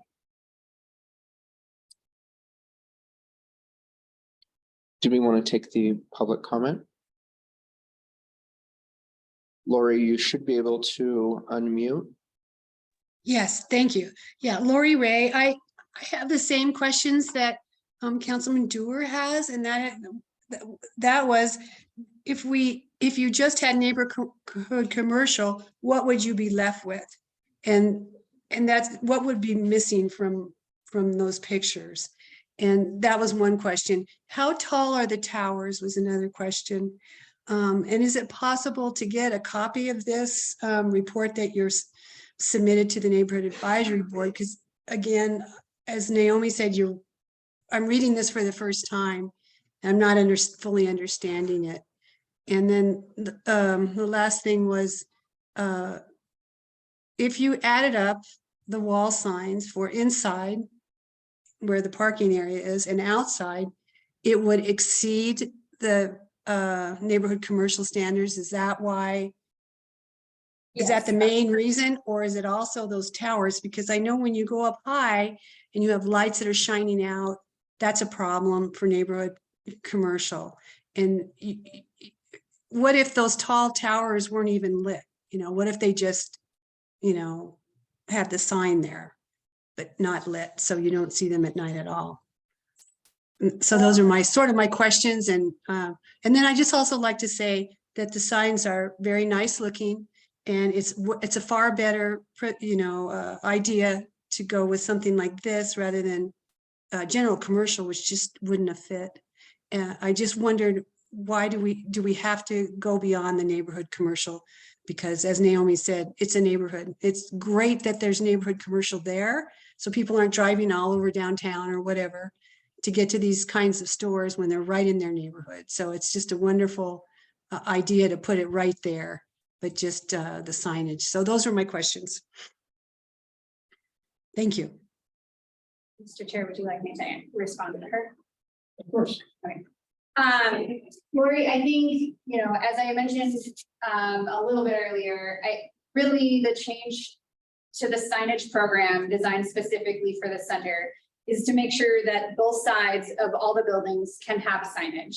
If we were to stay within the NC, each one of those tenants would have to make a decision about whether they want signage on the street side or signage on the inside, risking,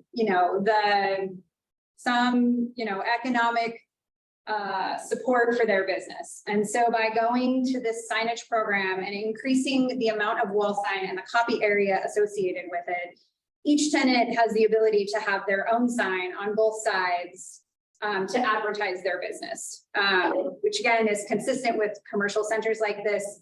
The lighting standards that we have self-imposed on the project, the white lights, as I mentioned, the channel lights. I'm certain we can, add a note in there that everything internal to the project has to turn off at a certain time. I think all of those things can make this appropriate for neighborhood commercial in the same way that, and without sounding like a broken record, South Creek does, and it's adjacent to residential as well. In terms of the towers, I do not know how tall those existing towers, because they're all constructed. I don't know how tall those are.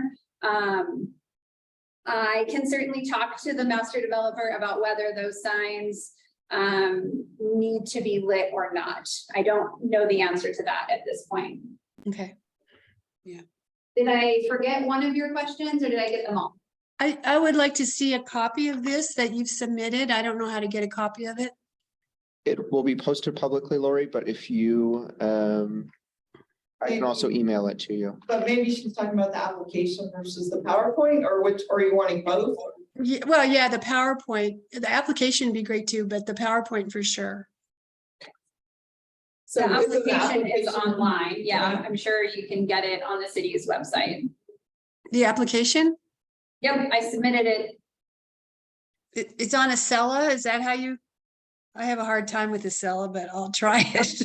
Lori, I can reach out to you offline and walk you through how to look them up and make sure you've got access to them. A link for the application with the PowerPoint. Yeah, I'll make sure that's included in the materials also. Yeah, I just want, can I add one more thing? Plumgate is near my home and they have signage, I believe, inside and outside. They have an inside parking area and they have small streets, Arlington is one street and Plum is the other, situated just like this project. And I'm trying to remember if any of them are lit. What would be the downside to just not lighting them? If there's a monument sign that has a list of, well, no, the monument sign doesn't have the individual. Okay, so what would be the downside of that if there's lighting in the parking lot or lighting on the street? Why would you have to have the signs to be lit at all? Well, I think that some of those businesses are open after 4 o'clock in December when it's dark. Yeah, Right. And so I think there's some impact to the operation of those businesses if they have to turn their sign off even before their business closes. Yeah, because the implication of that usually is, oh, the business is closed, the Right. sign is off. There's actually a message in that sense. It seems to me that sort of what we need here is a little more tangible representation so we can visualize it better. When's our next meeting? August 15th, I believe. August 15th. So I'm letting you know that because if you think you might have something for us to look at, then you can talk to our staff and see if we want to add it to the agenda. We are currently scheduled for planning commission on August 2nd. Signs are. So the way to handle it is to say that that's what you would have liked to be able to comment better and maybe request the planning commission, request that information. And then that gets conveyed because they get these reports from you. And you're informing them of what your concerns or compliments either way are about the project. And so if they get these seen enough and if the planner gets them, more importantly, then they can request the developer to provide those to the planning commission for their review as part of the review. Even if it's not provided here. It's gonna meet, just given the timing. Great. Who is the planner? Carter Williams. So he's the most important recipient after the planning commission. I'll make sure he sees a recording. Any other questions, comments on this subject matter? Is there anyone else on Zoom who'd like to give public comment on this item, or anyone in the room who'd like to give comment? Mr. Chair, I think we're ready to move Thank on. you very much. Thank you. Appreciate it. Thank you. Thanks. Okay, next is B.1.2 Sierra Tennis Center.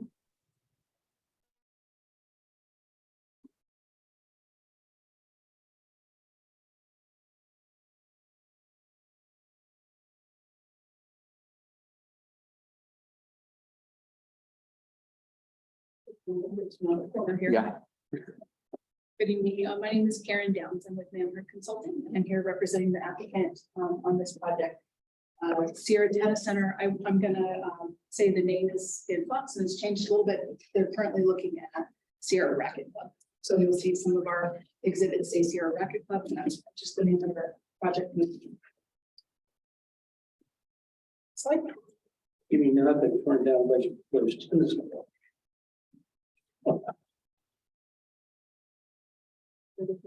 So, pointer here too, but I do want to point out a couple of parts of this project. One is the acreage of the parcels where it's located. It's about 35 acres. It's located about south of Mount Rose Highway. It's west of I-580, and it's southeast of Wedge Parkway with entrance from Wedge Parkway. And then I'll point out that yellow, you can kind of see the yellow mustard color roadway that goes in. That's the future yellow brick road with access to the site. And then the little purple triangle that you see, that's a little portion of that adjacent parcel to the north that's to be used for signs that we'll talk about. That part is about 0.32 acres. So, but this is down by South Virginia and Mount Rose Highway. Correct. Mount Rose Highway and well, and I-580. I think a good orientation is the southern TMCC campus. This is directly behind that. Yes. We also talked about.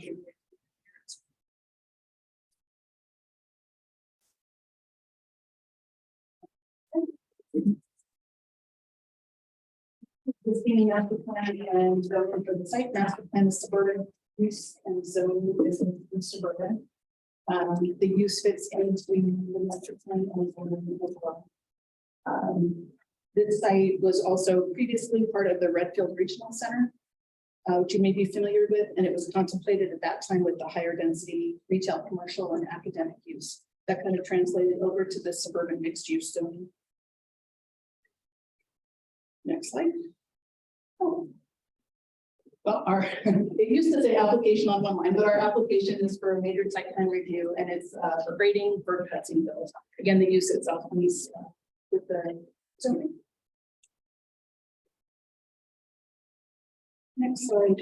This is a site plan of the whole site. Again, we're going to talk about the tennis center tonight because that is what's known and what's proposed to look at tonight. There's also 2 future development areas that were contemplated with development, but are not part of the use. They would be, any future use would meet the zoning of the site as well. The total disturbed area for the whole site is 24.74 acres. And then we're looking again at the Sierra Racket Club. And that's the next slide. I just want to zoom down a little bit so we can talk about this. Again, the total parcel size is 35.25 acres, and the served acres is 24.74 with those future development acres. We do have access from Wedge Parkway and then through the future Yellow Brick Road. I point that out because it is, Yellow Brick Road is currently in review to be permitted separately from this. The proposed use is a private country club use, zone use, and again, Sierra Racket Club. There will be a variety of recreation opportunities, services, and amenities for its members. Again, we talked about before tonight a little bit with Lake Ridge Tennis Club.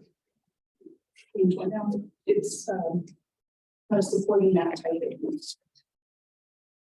They're looking at the total for indoor and outdoor tennis courts. There's 13 total, 6 indoor courts, 7 outdoor courts, as well as indoor and outdoor pickleball courts. Although we are proposing phasing for this project, and so we'll look at the different phases individually. There will be an indoor swim pool, lap swim, and an outdoor pool with lounge areas. And then the main club buildings, you can see it on here. This brown area here is the indoor court, and this is kind of the main building facility. That'll be have group exercise studios, exercise equipment, locker rooms, meeting space, management offices, and a restaurant. So it's brown indoor and the gray is outdoor? Correct. Okay. So the pool is indoors? There is both indoor and outdoor. There's an indoor Oh. lap swim pool, and then the out. See here, kind of this. Welcome pool, it's more like an outdoor recreation. Okay.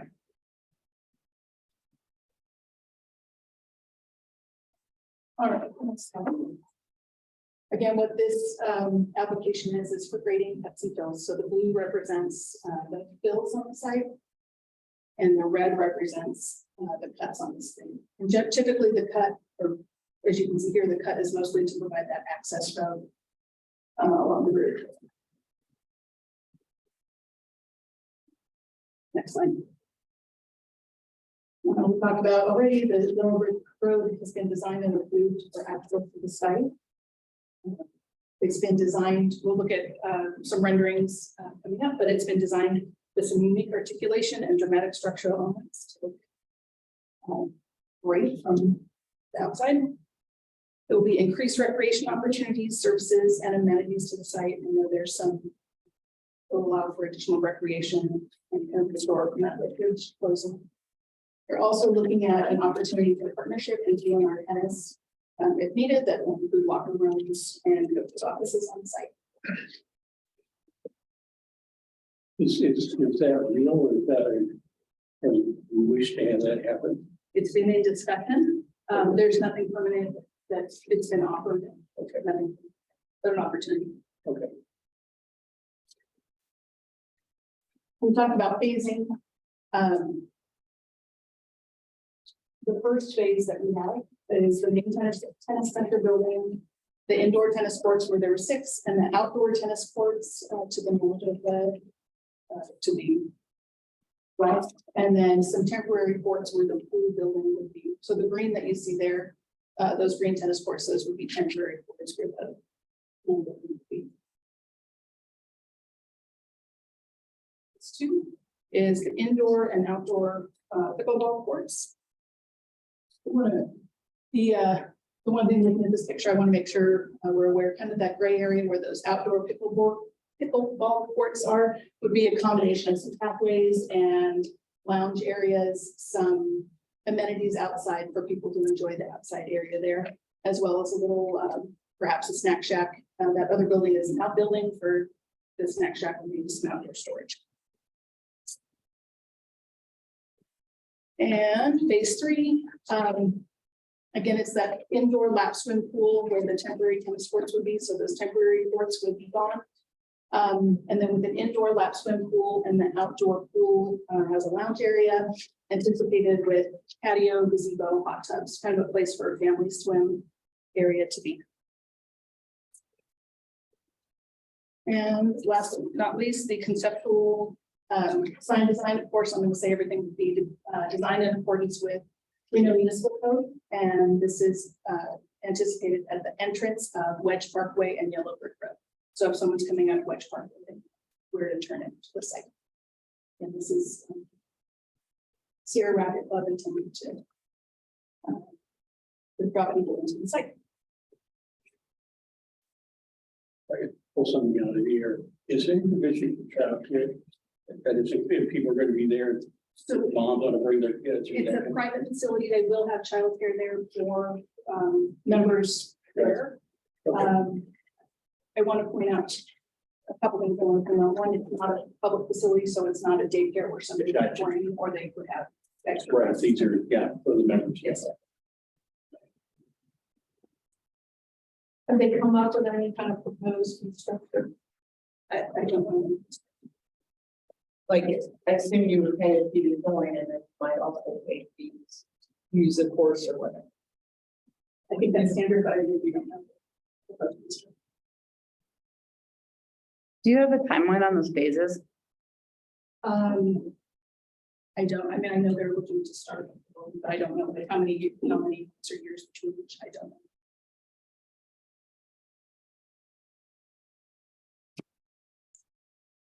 I love the idea of this happening.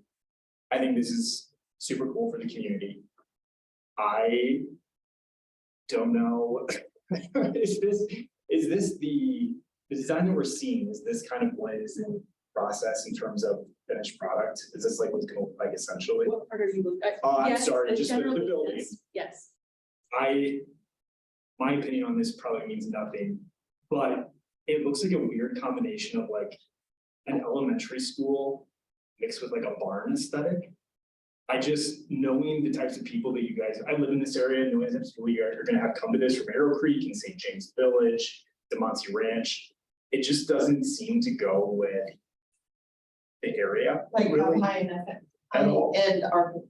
So. Yeah, and if there's gonna be a private club and something that people from those communities are gonna be coming to, I would just maybe take a second look at the design aesthetic I of know it. they're looking for an attractive facility and they want something to Yeah. draw that in.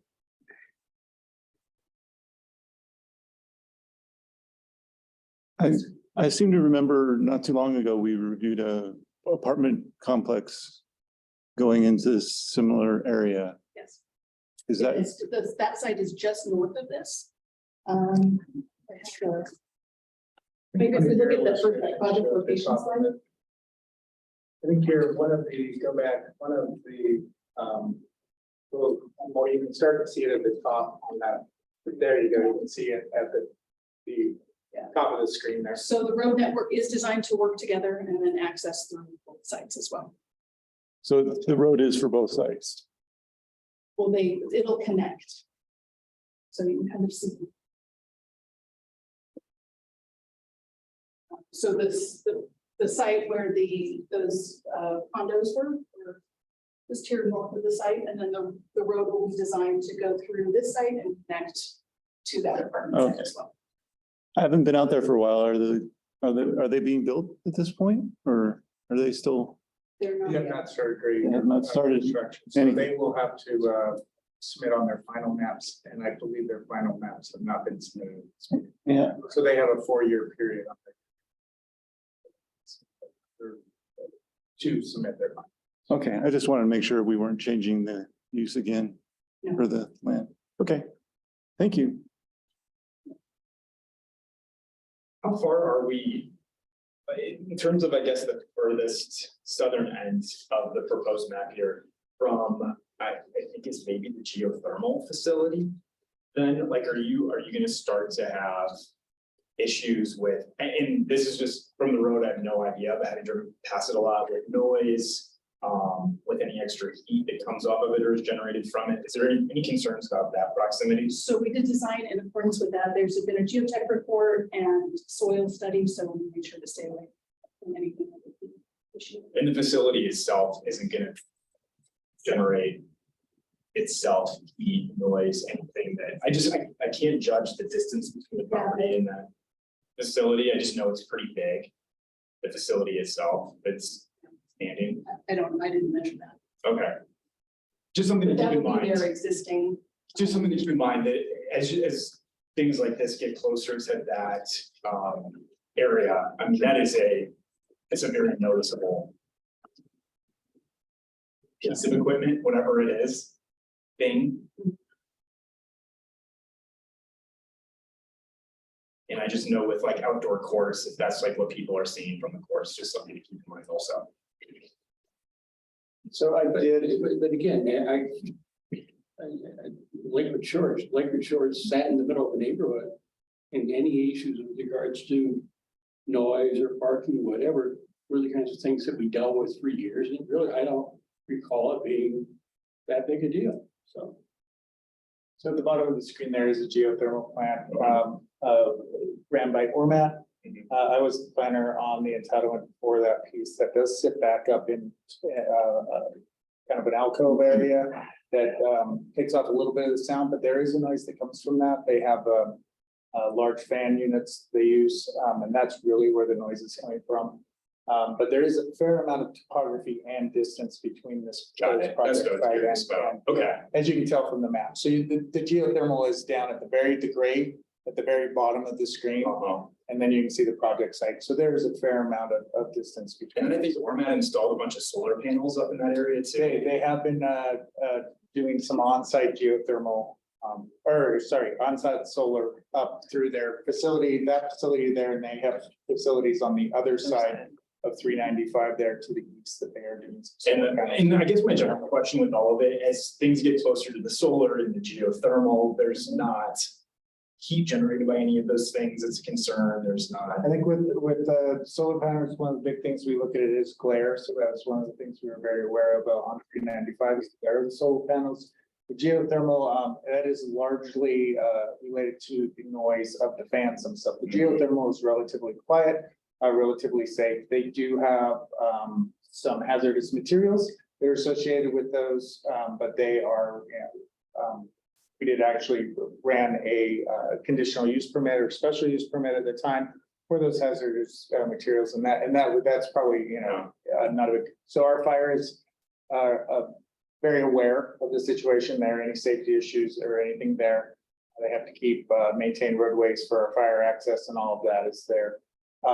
You are going to start to have those noise, or some of those other things are going to start to impact. And what we do, look how we would mitigate. So an outdoor facility like this, as you're moving up that hill and closer, is probably more appropriate than looking at a housing or something else. Totally, 100%. And the solar glare of the panels, I don't know, again, with like outdoor courts, if that's gonna have any interference. And the only reason I'm bringing all these things up is just because I am out there all the time, just things to keep in mind so that you guys don't run into issues with membership or people joining.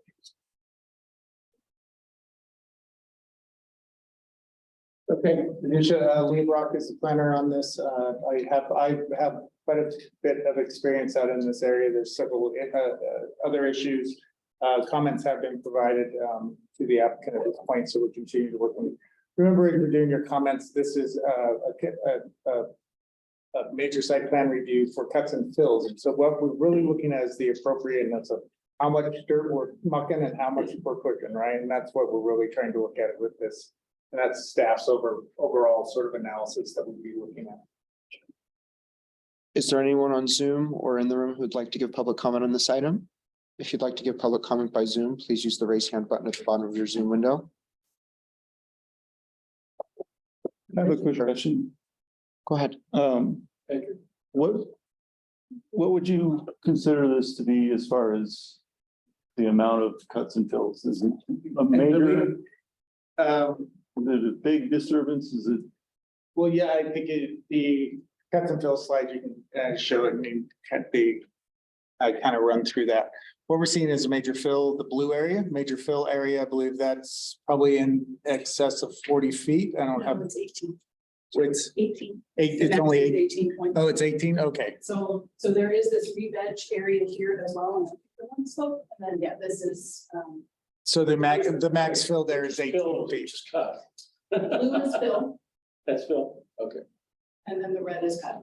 Okay. And so there's- Just point out also, just because it's so tiny on the screen, there is a little bit of fill area on that future development. Yeah, I got it. Parcel, so. Okay, So what you're seeing is that cut to get in the access road that runs around the back of the property, and then they're filling to flatten. In the corner, they're filling back in there to get the ports and the area off the Yeah. back end. Sorry, I thought it was a larger fill than it was. I know we had on the project below, we have some substantial cuts and fills on the hillside there. right on. Okay, thank you. Thank you. Anything else? Any other comments? We should be good to move on. Are we on to see boards, commission, committee member reports? Yes. Thank you. Anything? Any private? I mean, you're the visible part of this board. You understand that, you know. I don't have any board or commission reports. I give all my reports during the liaison All right. update. Thank you. We appreciate the. Thanks for coming. Thanks, Al. Future agenda items, B, and I think, I just want to put on the agenda, but we had all the people here for, nothing else. So we can get an update on status and something about the agenda.